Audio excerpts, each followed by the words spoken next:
And technology is helping to keep drivers and pedestrians safe on our city streets. Nearly half of the traffic system in the city is now modernized and upgraded. Producer Roger Hamer looks at how those upgrades increase pedestrian safety and impact traffic flow.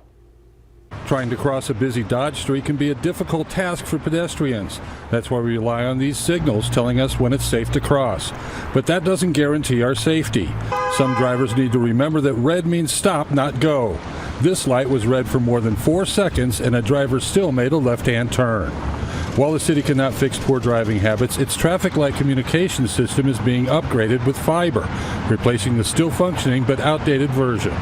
It communicates via old dial-up, and so we don't get the real-time information back.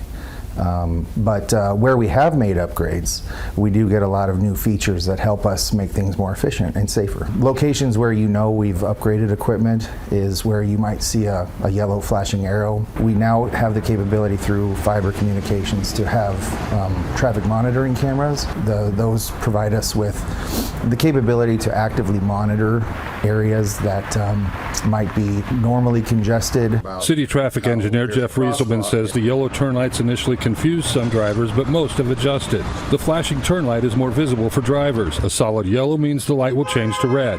Another new feature, pedestrians get a walk signal a few seconds before a driver's light changes.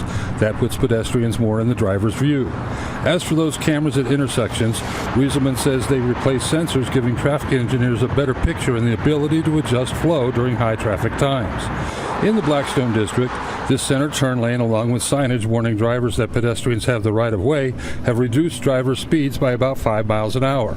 Rieselman says the streetcar will make the area even safer, acting as a mobile calming device. And those features provide a better level of safety and compliance. We're very happy with what we have seen out there, and the streetcar project, when it comes through, is going to maintain those kind of elements. And these pedestrian hybrid beacons designed to keep traffic moving and pedestrians safe at the same time.